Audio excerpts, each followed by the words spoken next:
여러분 빚 안 지신 분이 있습니까? 거의 다 빚을 지고 사는 것 같습니다. 그래서 빚을 지는 사람들은 늘 마음에 이렇게 불편한 마음이 듭니다. 특별히 제일 무서운 빚은 아무래도 은행 빚이겠죠. 언젠가 은행에서 자꾸 전화가 옵니다. 고객님, 우수한 고객이시니까 돈 빌려드리겠습니다. 전화가 오더라고요. 하도 귀찮았는데 누가 조언해 준 대로 제가 그렇게 대답하니까 다시는 오지 않더라고요. 예, 제가 돈이 많이 필요합니다. 얼마가 필요하십니까? 한 140억 정도가 필요합니다. 그랬더니 바로 끊더라고요. 우리가 빚을 안 지고 살아갈 수가 없습니다. 빚을 다 지고 살아가는데요, 제가 말씀을 준비하면서 보니까 빚에는 크게 두 종류가 있는 것 같습니다. 첫째는 갚을 수 있는 빚입니다. 갚을 수 있는 빚. 대표적으로 돈을 빌리는 그 은행의 빚이 되겠습니다. 그런데 이 빚은 상당히 우리 마음속에 부담이 가지만 이자를 꼬박꼬박 내고 있으면 사실 은행에 대한 미안한 마음이 없습니다. 그리고 은행 빚을 다 갚고 난 다음에 정말 은행을 찾아가서 당신은 우리의 생명의 은인이었습니다, 너무 고맙습니다, 이렇게 말하는 사람 별로 못 봤습니다. 어떻게 얘기합니까? 내가 다시는 은행 빚을 지나보라. 너무나 힘들었기 때문에, 그 이자 내고 압박에 너무 시달렸기 때문에 그때 잠시 빌렸던 고마움은 어디 가고 이제 다시는 돈을 빌리지 않으리라, 그런 결심만이 남게 되죠. 그리고 한 번도 미안한 마음이나 고마운 마음 별로 갖지 않습니다. 이것은 갚을 수 있는 빚이죠. 얼마 빌려주면, 친구한테 얼마 빌렸으면 다음 주에 와서 얼마 갚아요. 그 고마운 마음이 그렇게 크지 않습니다. 갚았기 때문에. 그런데 두 번째 빚은 갚을 수 없는 빚입니다. 이 빚은 사랑의 빚이라고 하는 것이죠. 사랑의 빚은 물질을 동반하기도 하지만은 물질로 1대1의 가치가 있는 것이 아닙니다. 너무 배고파서 가난해서 굶었을 때 내가 밥 한 끼 얻어먹은 것은 나중에 밥 한 끼 갚는다고 해서 해결될 빚이 아니라는 거예요. 100배, 200배로 갚아도 그 빚은 여전히 남아있는 이 빚이기 때문에 사랑의 빚이라고 하는 것입니다. 이 사랑의 빚은 대부분 희생, 섬김, 이런 것을 통해서 우리에게 주어지는 것입니다. 이런 부모님이 우리를 위해서 주신 그 사랑의 빚 같은 것은 계산해서 줄 수 있는 것이 아닙니다. 나중에 자식이 잘 커서 부모님이 좀 부담스러워요. 자꾸 용돈 달라니까 부담스러워. 그래서 아버님, 어머님, 제가 태어나서부터 지금까지 쭉 부모님 슬하에서 공부하고 양육받은 비용을 다 계산하니까 이만큼인데 제가 큰맘 먹고 곱하기 2 쳤습니다. 이제 부모의 인연을 끊어주시면 고맙겠습니다.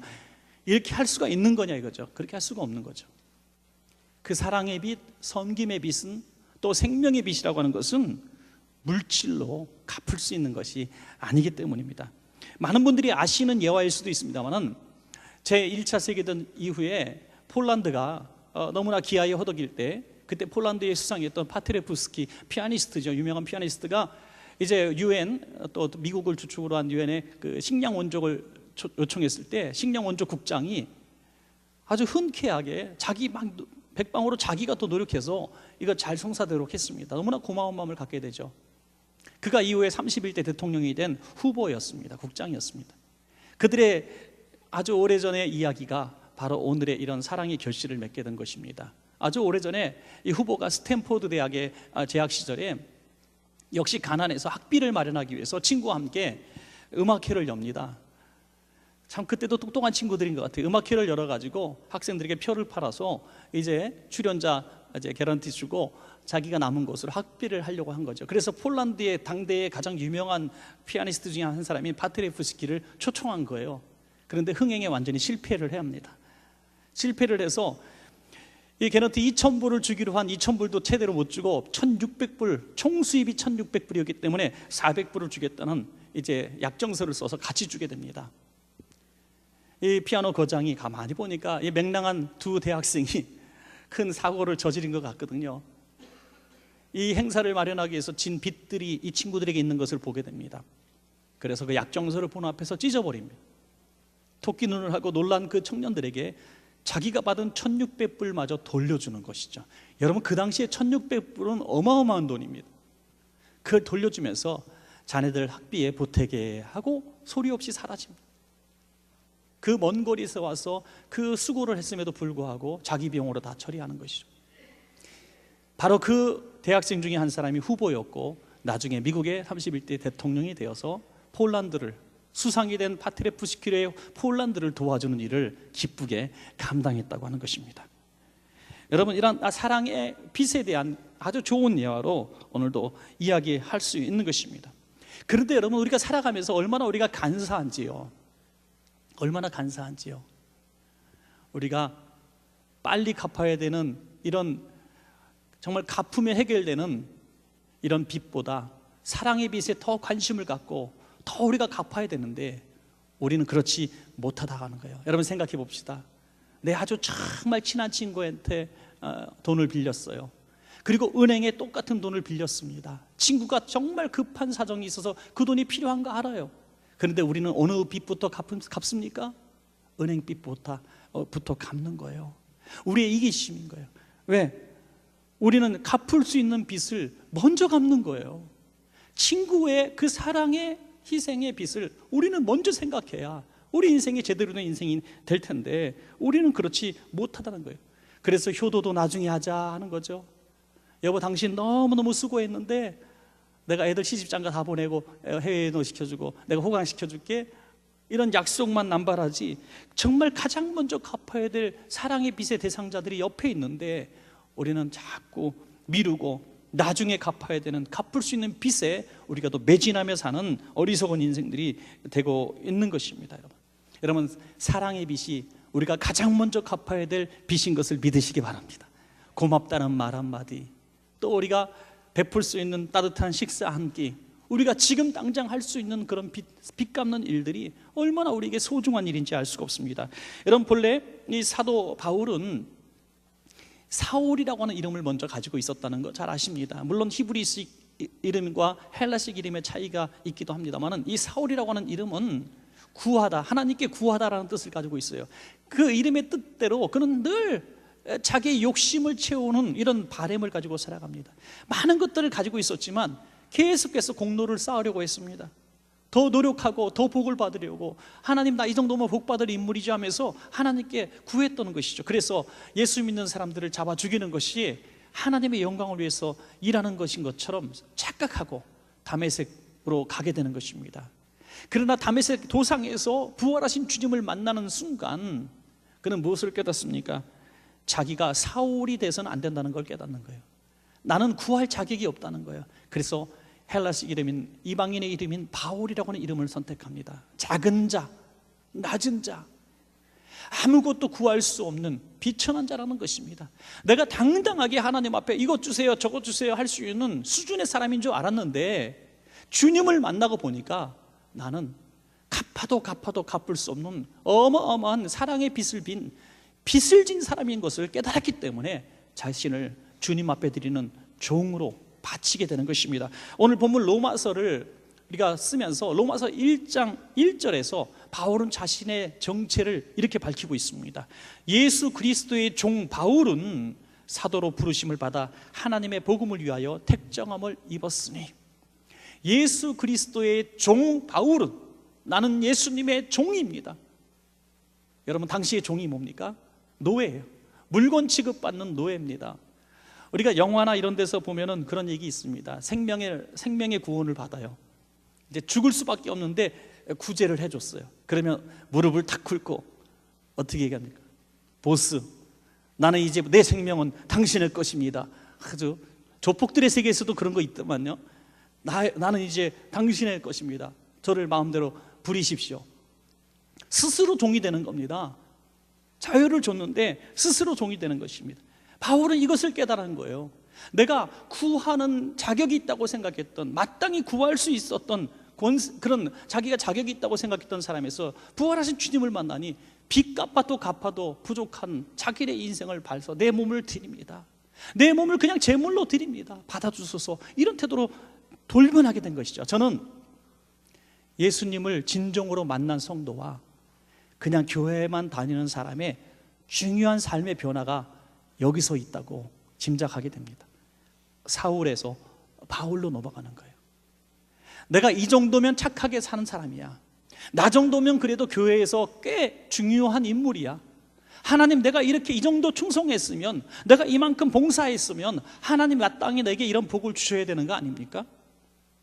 믿지 않는 사람들도 저 정도 사는데 나 이 정도 살아야 되지 않겠습니까? 내가 구하는 기도, 내가 이렇게 한 달째 기도하고 있는데 마땅히 들어줘야 되는 거 아닙니까? 하면서 당당하게 사울로 다가가는 것이죠. 그러나 정말 살아계신 주님, 부활하신 주님, 아니 십자가에 온몸이 피로 물든 그 모습을 우리가 보게 된다면 우리는 구하는 모든 입장에서 무릎을 꿇게 되는 것입니다. 주님, 저는 죄인이로소이다. 저는 하나님의 은혜 속에 사는 사람입니다. 내가 무슨 만입을 가지고도 주님의 은혜를 갚겠습니까? 내 몸을 받으소서. 이렇게 변화될 줄로 믿습니다. 여러분, 이게 빚진 자예요. 이게 진정 예수님을 만난 사람이라는 것입니다. 어떤 성도님은 예수님을 믿지 않았을 때 회사가 이제 부도가 납니다. 너무나 어렵고 먹을 거리가 없고 있을 곳이 없는데 우리 성도님의 전도를 받아 교회에 나오게 됩니다. 교회에 나왔더니 교회가 조그만 교회인데 너무 사랑해주고 기도해주고 또 때마다 시마다 같이 밥 먹는데 불러내고 하니까 위로를 너무너무 많이 받았어요. 그래서 주님 앞에 새벽마다 엎드리고 기도하다가 주님의 은혜를 받고 이제 거듭남의 은혜를 받습니다. 그러다가 하나님의 은혜로 회사도 회생이 되어지고 정말 거짓말처럼 단기간에 정말 먹고 살 만한 형편이 됩니다.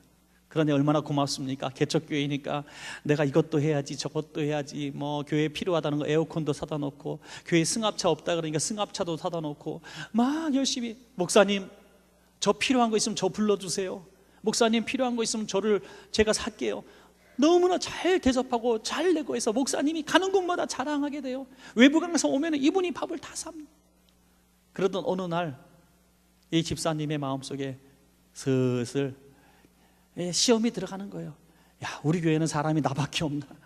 왜 밤낮 또 나만 봐? 왜 나만 쳐다봐? 왜 나한테만 이렇게 기대지? 너무나 부담스러운 거예요. 그래서 계산해 보기 시작합니다. 내가 이 교회에 와서 받은 사랑, 밥 얻어 먹은 거, 기도 받은 거, 내 아이 등록금 없을 때 아무개 집사가 내준 거 다 갚았다 이거예요. 몇 배로 갚았다 이거예요. 그래서 이 정도면 됐지 하면서 마지막으로 감사원금 한번 큰 거 딱 드리고 목사님 안녕히 계세요 하고 교회를 옮긴다는 거죠. 그분이 정말 중요한 거 하나 놓친 거 있어요. 그게 뭐냐? 그 교회에서, 그 교회와 성도들을 통해서, 그 교회 목사님을 통해서 예수님을 만나 구원받은 것을 잃어버린 것이죠. 그 구원의 복음, 구원의 빚은 물질로 갚을 수 있는 게 아니라는 거예요. 그 교회 가서 받은 것이 물질뿐이었다면, 그냥 위로였다면 그냥 위로할 수 있고 물질을 갚으면 돼요.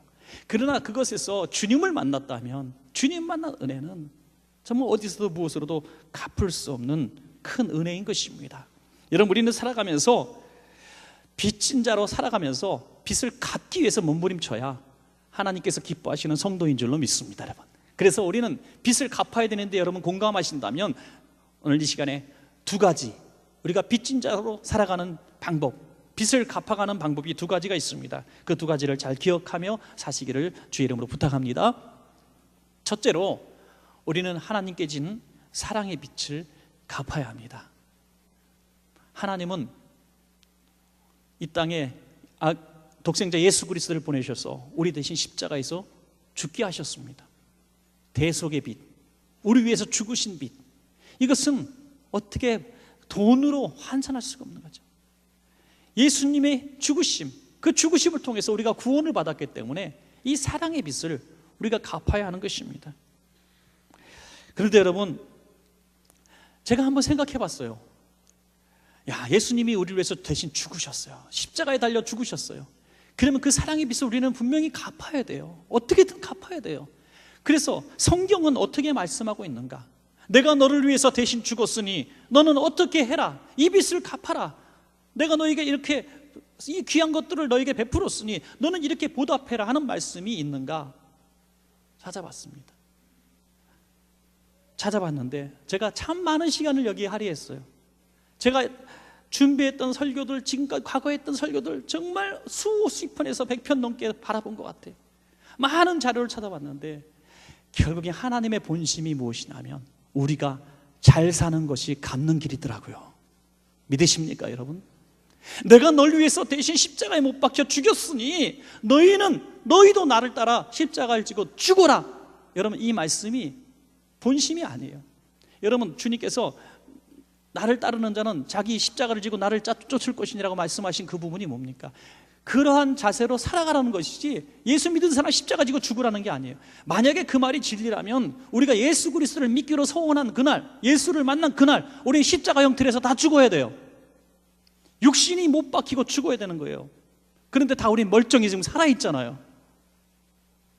그게 말씀의 본심이 진실이 아닌 것을 알기 때문에 죽고자 하는 자는 살리라 하시는 말씀처럼 죽고자 하는 신앙으로 살았기 때문에 우리가 이렇게 살아있는 겁니다. 여러분, 우리가 그러한 생각을 해야 되는 거예요. 죽을 정도로, 그 희생에 죽을 정도로 살아가고 있지만 죽으라는 거 아니에요. 동남아의 한 나라에서는 지금도 고난주간만 되면 진짜 십자가를 집니다. 내가 예수님의 십자가를 똑같이 체험하리라면서 손에 못을 박습니다. 여러분, 주님이 그렇게 하라 그러셨습니까? 어느 성경에 어느 예 말씀하셨습니까?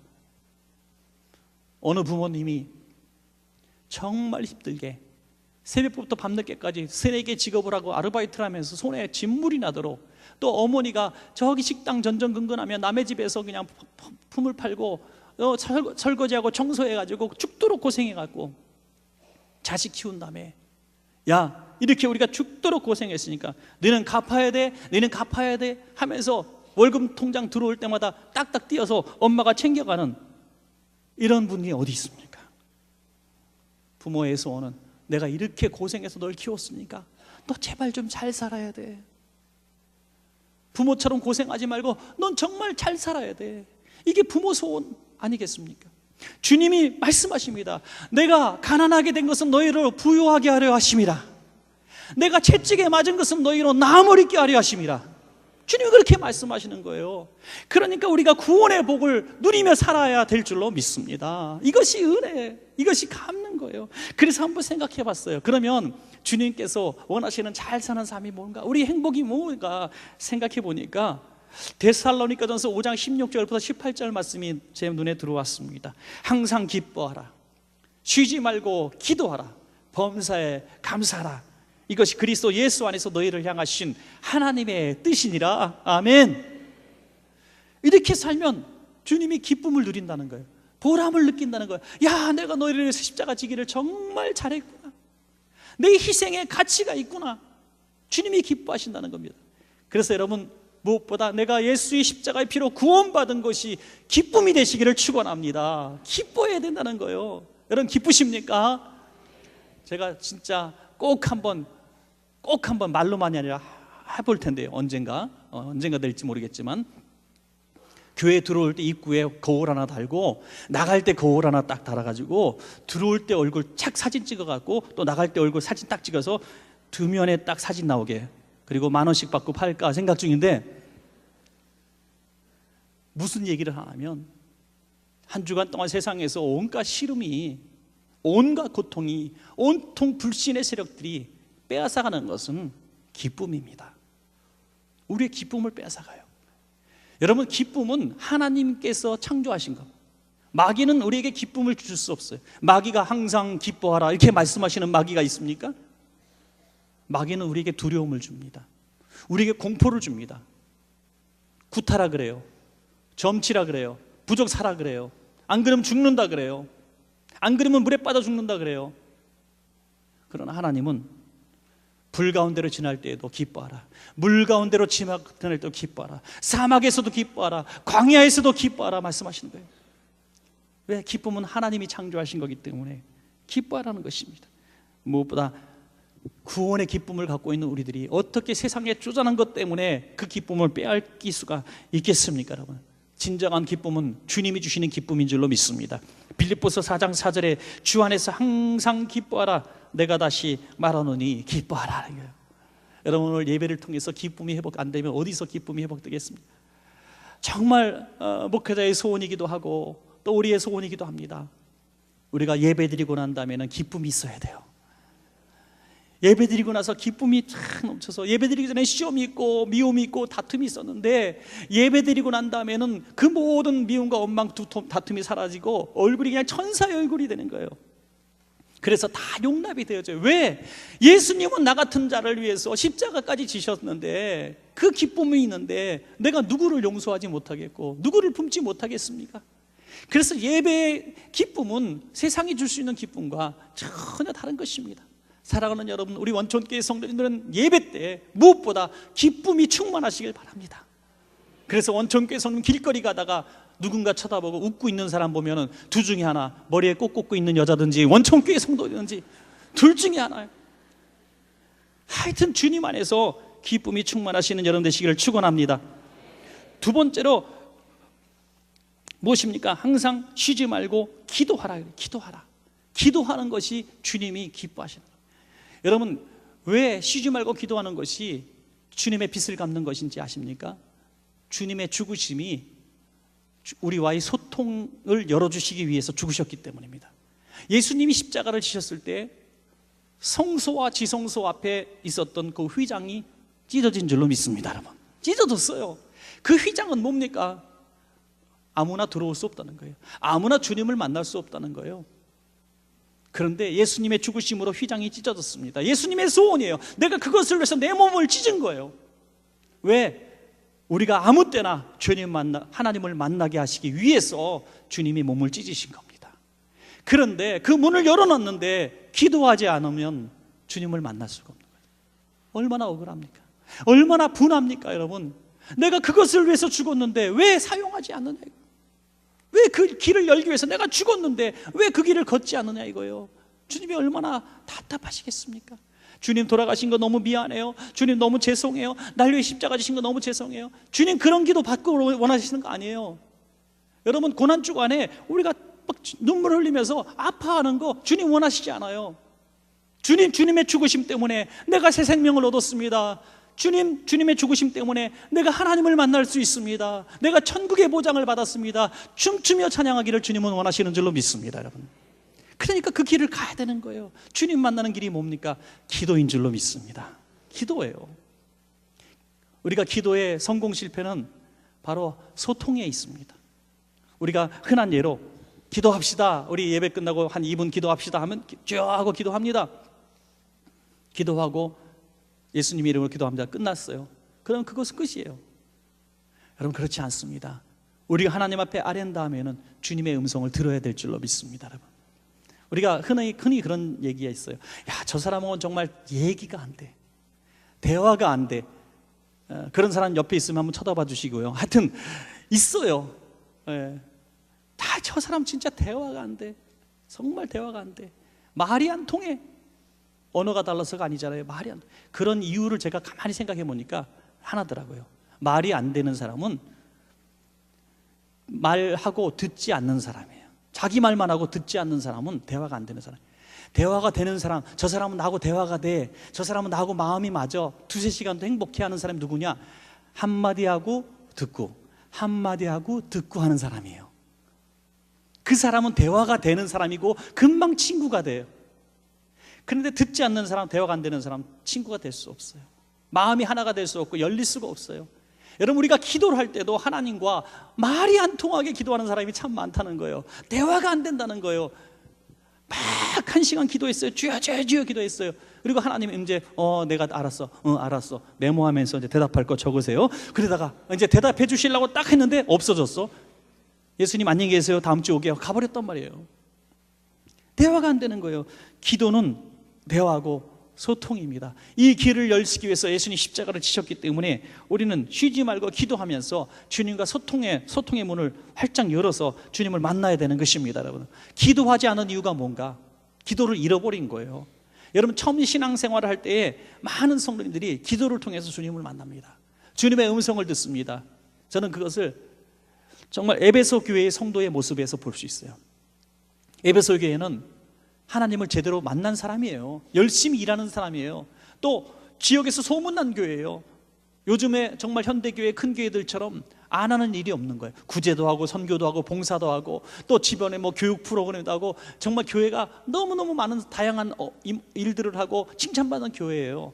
그런데 주님이 너희는 처음 사랑을 버렸다, 이렇게 말씀하시는 거예요.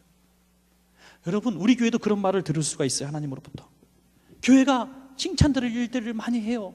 구제하고 있습니다. 선교하고 있습니다. 교회 내에서 수많은 봉사합니다. 우리 보여지는 이런 봉사들을 얼마나 많이 하고 있습니다. 교회가 여러분 수고가 없으면, 땀이 없으면 교회가 돌아갈 수가 없어요. 정말 많은 분들이 교회를 위해서 힘쓰고 기도하고 노력하고 애쓰고 있단 말이에요. 그 모든 땀과 수고들이 있지만 주님은 이렇게 말씀할 수도 있다는 거예요. 내가 처음 사랑을 버렸다. 처음 사랑을 버렸다. 사랑이 없는 사역, 사랑이 없는 예배, 사랑이 없는 봉사, 사랑이 없는 진짜 신문지상에서 칭찬할 만한 많은 일들을 교회에서 한다 할지라도 그것이 무슨 소용이 있는가? 교회 건물이 무슨 소용이 있고, 그것이 무슨, 인구가 많으면 무슨 소용이 있습니까? 여러분 한번 기억해 보십시오.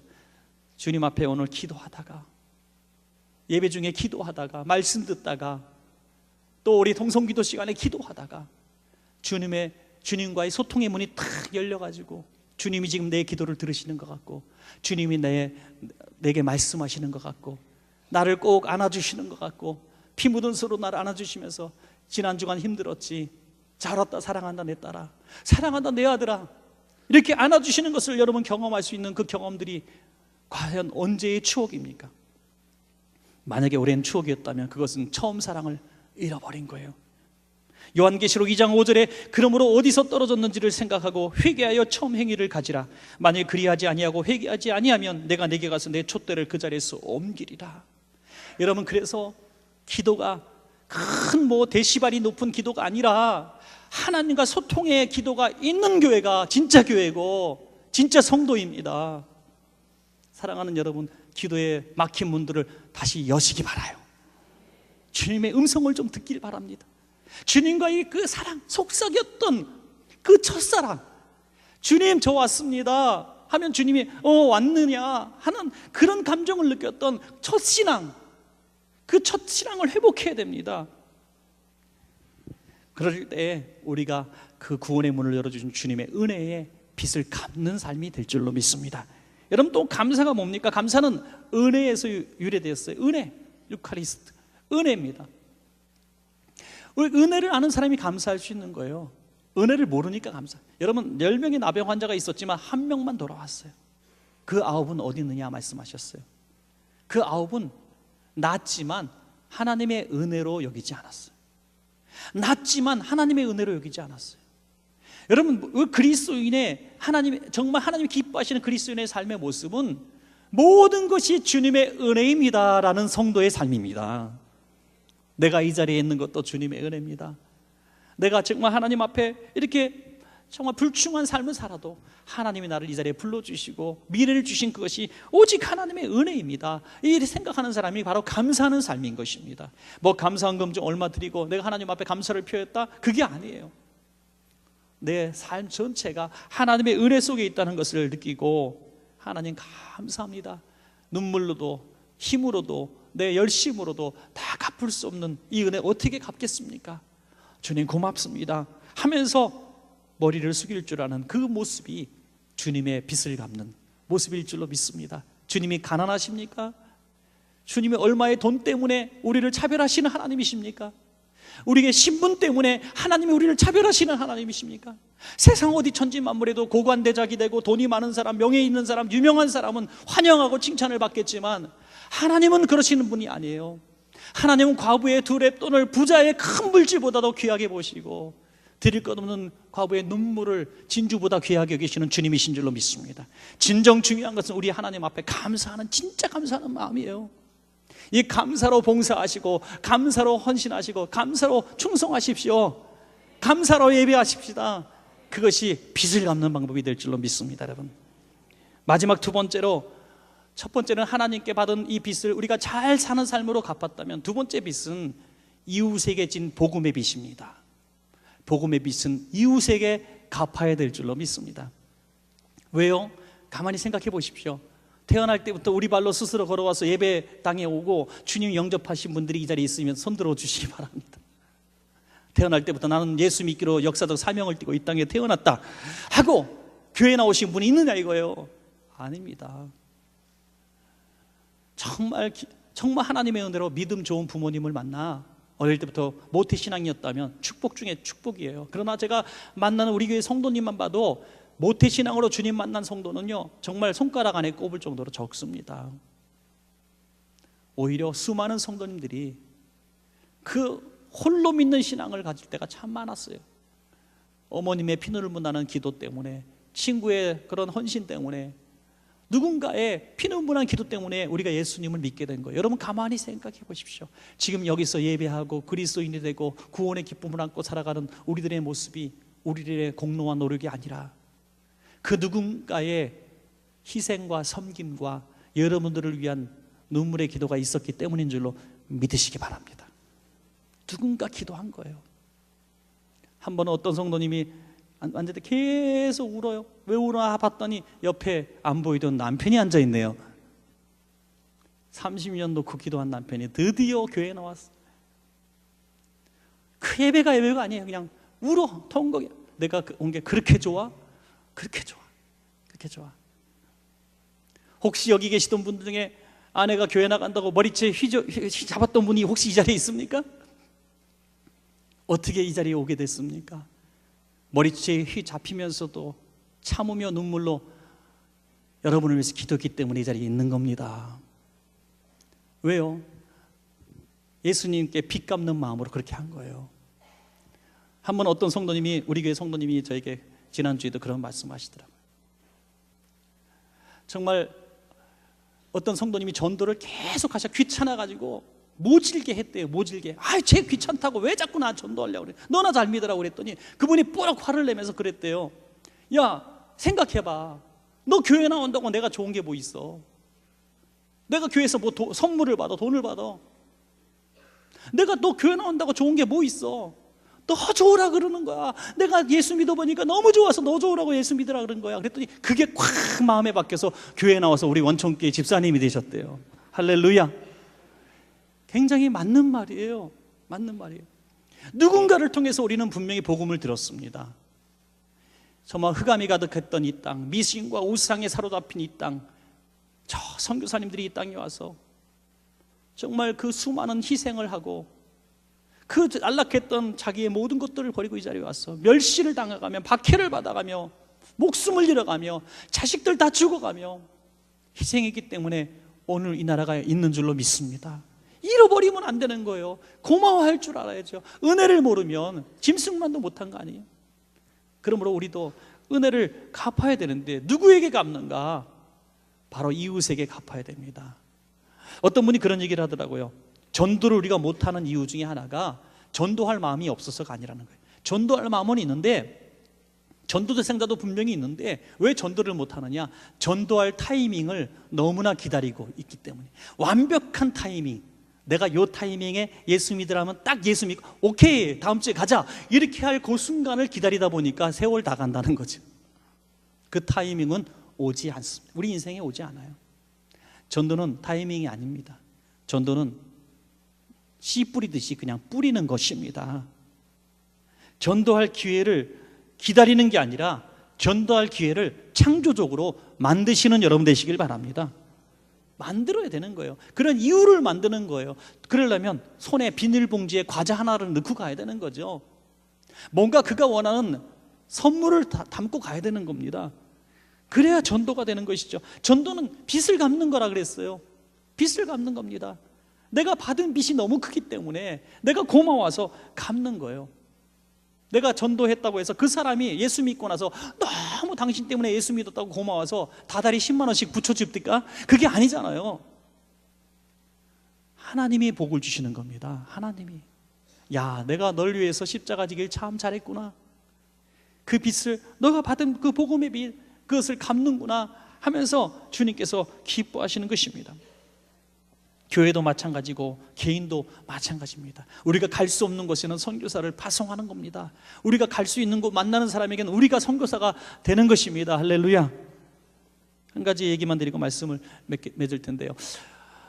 제가 지난주에 학교에서 정말 학생의 발표를 듣고 은혜를 너무 많이 받아서 처음으로 참 소개할까 하는데요. 이번 학기 강의를 하면서 지난 시간 이제 이번 주에 이제 시험이 있고 지난주에는 이제 마지막 수업 시간에 제가 독서 보고서를 발표를 시킵니다. 이렇게 발표를 시켰는데 저희 클래스가 60명이기 때문에 다 시킬 수는 없고 지원자 몇 명을 이렇게 미리 뽑아놓고 이제 시켰습니다. 근데 독서 보고서 이제 그 독서 보고서 요약 발표를 하는 게 아니라 자기의 느낌점만 발표를 이렇게 제가 시켰는데요. 다른 친구들 건 뭐 다 그런데 한 친구가 발표하는데 제가 너무나 은혜를 받았어요. 그 독서 보고서 내용하고는 상관이 없는 거예요. 그런데 이 친구가 독서 보고 감상 발표를 딱 하면서 간증을 시작하는 거예요. 간증을. 아시다시피 뭐 우리 학교는 90% 불신자입니다. 일반 대학입니다. 그러니까 예수 믿는 아이들이 아니에요. 근데 이 친구가 디지털학과 학생인데 딱 간증을 하는 거예요. 담대하게. 그 간증의 내용이 너무나 제가 놀라서 A 줄 생각인데 하여튼 이렇게 간증합니다. 장아무개 친구예요. 할아버지가 목사님이시고 엄마 아빠가 훌륭한 교회 성도인데 자기는 주일학교 때만 좀 다니다가 청소년 때 좀 다니다가 하나님이 안 믿어져서 교회를 떠났대요. 할아버지가 붙들고 사정하고 부모님이 그렇게 매달려도 왜 나를 믿고 싶지도 않고 믿을 수 없는 예수를 믿으라고 강요하냐고 오히려 크게 반항을 하고 더 교회를 안 나가는 거예요. 그래서 교회를 아예 떠났어요. 예수 믿는 사람들은 다 이상한 사람들. 우리 부모님들도 참 불쌍하다. 우리 할아버지는 정말 불쌍하다. 이렇게 생각을 하고 살았어요. 그런데 할아버지하고는 관계가 참 좋았어요. 할아버지가 너무너무 애를 사랑하기 때문에 이 손자를 너무 극진히 예뻐했던 것 같아요. 그렇게 예수님을 모르고 살아가던 어느 날 할아버지께서 이제 은퇴하신 목사님 은퇴를 하셨는데 갑자기 쓰러지셔가지고 이제 모든 기능이 다 정지가 돼버린 거예요. 그래서 의식이 아주 불명이 됐습니다. 병원에서는 아주 판단이 딱 나왔어요. 이 연세에 이렇게 쓰러졌고 지금 의식이 불명이 됐고 깨어나지 못하는 걸 보니까 이분은 곧 돌아가십니다. 계속 깨어나지 못하겠다. 호흡기 때문에 바로 돌아가십니다. 이런 진단을 내려서 가족끼리 상의하라는 거예요. 호흡기 뛰라는 거예요. 그런데 그 순간에 이 친구의 마음속에 할아버지한테 너무너무 죄송하다는 거예요. 너무 미안하다는 거예요. 그래서 할아버지 사랑을 너무 많이 받았기 때문에 여러분 손자들이 할아버지 할머니 사랑에 극진한 것 같더라고요. 자기가 할아버지 이대로 돌아가시면 자기도 죽을 것 같더라. 자기는 살 자신이 없더래요. 그래서 너무 집에서도 계속 울고 있으니까 엄마가 하루는 오더니 얘야 할아버지가 그렇게 불쌍하니? 할아버지랑 그렇게 만나고 싶니? 네. 그러면 너 교회 가서 한번 기도해 보지 않겠니? 교회 안 나간 지 한참 됐는데요. 그러니까 하나님 앞에 한 번만 기도해 봐라. 너가 그렇게 할아버지랑 그래도 몇 분 의식이 깨서 대화라도 나누고 싶은 게 꿈이라면 그래 하나님께 한번 기도해 봐. 의학적으로 안 된다니까 하나님께 기도해 봐. 네 알겠습니다. 한번 해보겠습니다 해서 그렇게 오랫동안 나가던 교회를 2달을 나갑니다. 2달 동안 매일 학교 끝나고 가서 매일같이 눈물로 기도합니다. 하나님 살아계신지 안 계신지 진짜 모르고 교회를 떠났지만 만약 살아계신다면 우리 할아버지 잠깐만 의식이 돌아오게 해주셔서 저를 좀 알아보게 해주신다면 내가 하나님 믿겠습니다. 그렇게 2달을 간절하게 기도했는데 갑자기 병원에서 연락이 온 거예요. 병원에 뛰어가 보니까 할아버지가 의식이 돌아와 있는 거예요. 의식이 돌아와서 이 손자원이가 너무 반가워하시면서 손 꼭 붙들고 이름까지 불러가면서 한마디 딱 하시고 다시 의식을 잃으셨대요. 얘야 너 교회 꼭 다녀야 된다 하고 의식을 잃으셨대요. 그리고 2시간 만에 하나님 나라 가셨다는 거예요. 잠깐 의식이 돌아와 손자의 손을 붙들고 복음을 전하시고 다시 의식을 잃고 하나님 나라 가셨어요. 이 상황을 보면 모든 사람들이 소스라치게 놀라게 되고 이 친구는 하나님 살아계신 것을 부인할 수가 없게 되었다는 거예요. 그래서 그날부터 열심히 신앙생활해서 얼마 전에 방언기도까지 받았다고, 이런 학생들한테 방언기도까지 받았다고 발표를 하더라고요. 깜놀해서 깜놀. 사랑하신 여러분, 하나님은 다른 기도는 조금 덜 들어주셔도 영혼 구원을 위한 기도는 꼭 들어주십니다. 저는 그것을 너무나 많이 경험해요. 그렇게 강팍하고 완악하신 여러분들의 부모님 있습니까? 고향에 계신 누구 있습니까?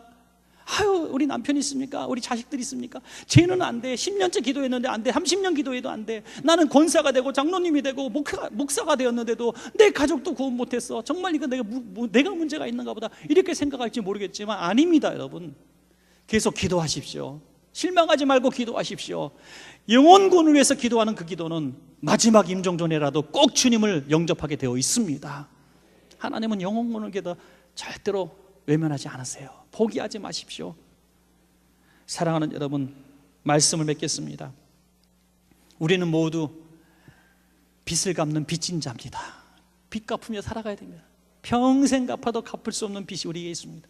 예수 그리스도께서 우리를 위해서 죽으신, 우리가 아직 죄인 되었을 때에, 알지도 못할 때에 우리를 위해서 대신 십자가의 고난으로 죽으셨습니다. 그 빚은 영원히 갚을 수 없는 구원의 빚입니다. 기뻐하고 기도하며 감사하며 주님께 기쁨을 돌리는 삶을 살면 되는 것입니다. 그러나 복음의 빚, 우리가 전도의 빚을 받아서 이 자리에 있다면 그 누군가 이 빚은 갚아야 되는 거예요.